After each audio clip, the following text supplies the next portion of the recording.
It's 2025. Has Duolingo gotten any better? 屋台で団子を注文した。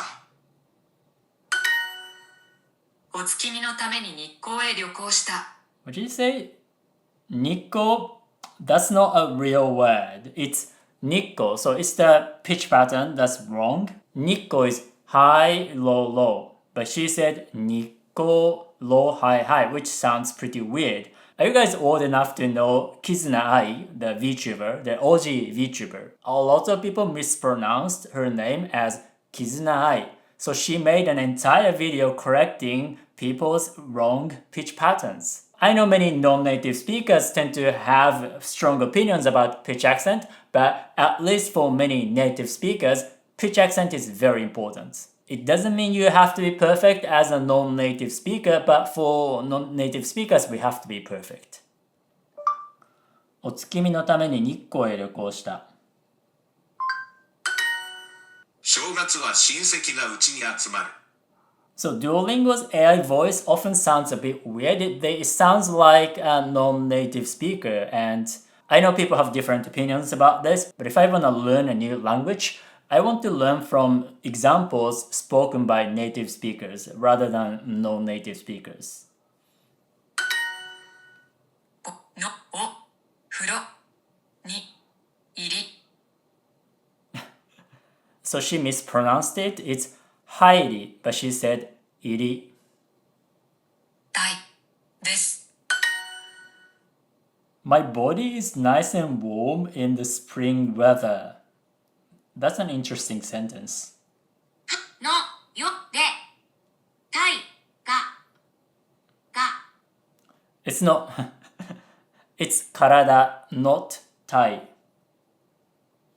がポカポカする。春の陽気で体がポカポカする。That's not something we would typically say. It's an interesting sentence. It's understandable, but never heard people say things like this. 桜の花が咲いた。This one. So, cherry blossoms are sakura, low, high, high. Sakura. If you say sakura, high, low, low, it sounds like somebody's name. So if you say sakura no hana, it sounds like a girl named Sakura's flower. If you say sakura no hana, it means cherry blossoms. So here I can see the text. But if someone just says this, I'd assume they're talking about Sakura-chan's flower. Sakura no hana ga saita. で、体。 Oh, this time they pronounced it correctly, karada. It's very inconsistent. お月見のために日光へ旅行した。I noticed that they always go to Nikko for just everything. To see autumn leaves, to see the moon. Nikko is their go-to place. 私は今年札幌雪まつりに行った。 Wait. It sounds weird, but I can't quite articulate what sounds weird. 私は今年札幌雪まつりに行った。 One thing I noticed is the speaker is a little boy. He's almost like a baby or a toddler. And for them to use watashi, it sounds very weird. It's like they're acting like an adult. I don't think Japanese boys of his age would use watashi. You know, in Japanese, we use different pronouns based on many things. You know, based on gender, whether we use plain Japanese or des and mas, the formality of the situation. Some of Duolingo's sentences are grammatically okay, but they sound contextually wrong. 私は今年札幌雪まつりに行った。この屋台はかき氷を売らない。この屋台はかき氷を売らない。So it sounds like this sentence was directly translated from English word by word. Because in English, they're using sell, the present tense of the verb sell. But in this context, we actually use the progressive form 売ってない to say the same thing in Japanese. So the correct sentence would be something like この屋台ではかき氷は売ってない。using 売ってない instead of 売らない. There are some other situations where you just use the present tense verb in English, but we use the progressive form. For example, I live in Japan. In English, you use the word live. But in Japanese, we actually use 日本に住んでいる using 住んでいる, which is the progressive form of the verb 住む to live. So in English, it's to live, but in Japanese, it's living. So Duolingo doesn't know that. They just translate English sentences into Japanese directly and expect it to work, which it doesn't always. 上野公園に花見に出かけた。 For once, they went to Ueno Park instead of Nikko. And if you want to know how native speakers speak Japanese, instead of just translating English into Japanese, I will teach you the kind of Japanese that we actually speak in real life. Natural conversational Japanese. So click the link in the description and subscribe to my email group. アンドリューさん、テニスサークルに入りませんか？ Andoryu-san? It's Andoryu-san. Again, it's an English name, so I'm not saying that we pronounce it correctly in Japanese. It's just a Japanese way of saying some English name. We say Andoryu-san. And she said what? アンドリューさん、テニスサークルに入りませんか？ Yeah, we don't say that, but English name, so... 専攻は数学です。 It's 数学, not 数学. So weird. I know some people don't care about pitch accent, and as a non-native speaker, I think it's a valid choice that, okay, I don't have to learn this. But as a native speaker, it's so sad that they teach you this. It's just my language. Japanese, my language. Again, as a non-native speaker, you don't have to be perfect. If you think pitch accent is not important for you personally, that's okay. But hearing somebody is actually teaching you this, it's so sad as a native speaker of Japanese. バケーションの服。 What the? Never heard anybody use this expression ever. ルーシーは服屋にいます。すみません。手伝ってくれませんか？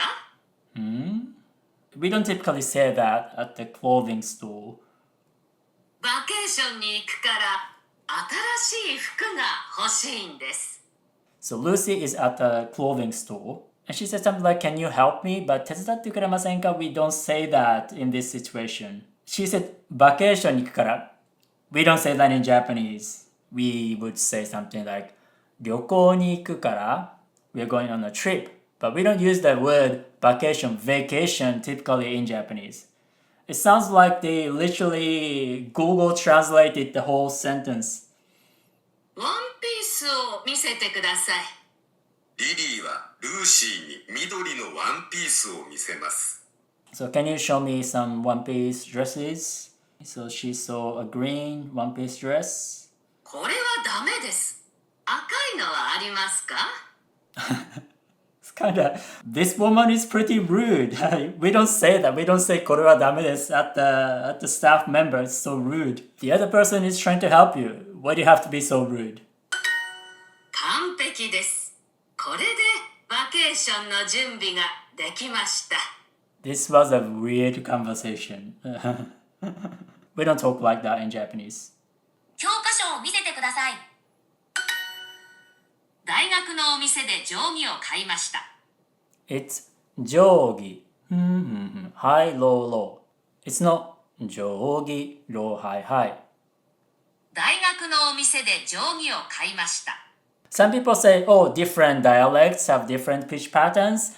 They do, but not for every single word. There's a lot of words that we say in the same way, regardless of the dialects. So they're not random at all. And different dialects belong to a couple major branches. So their pitch patterns are not random at all. And they definitely don't sound like Duolingo.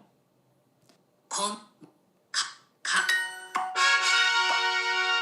So Duolingo has added a lot of new features, but when it comes to accuracy, naturalness, and Japanese ways of phrasing things rather than direct translations, I don't see a lot of improvements. And I have a theory about this. It's about the target demographic. If you think about average people who are learning Japanese, not just serious ones, they might be like, yeah, I want to learn new language. Maybe I can learn a little bit of Japanese. Oh, I know Duolingo, so I just try it. So that's the kind of people who like Duolingo, as opposed to somebody who is very serious about learning Japanese, learn how to learn a language, how we acquire second languages. Those people are not really the type of people that Duolingo is trying to serve. And the most important thing for Duolingo is actually engagement. That's their goal. How to make people use the app as much as possible. And learning the language is secondary. And that's why Duolingo is so successful. And they probably figure out improving accuracy has no effect on their profits. And as a business, I think that's a viable decision because you can't do everything. You have to focus on something, and their focus is engagement,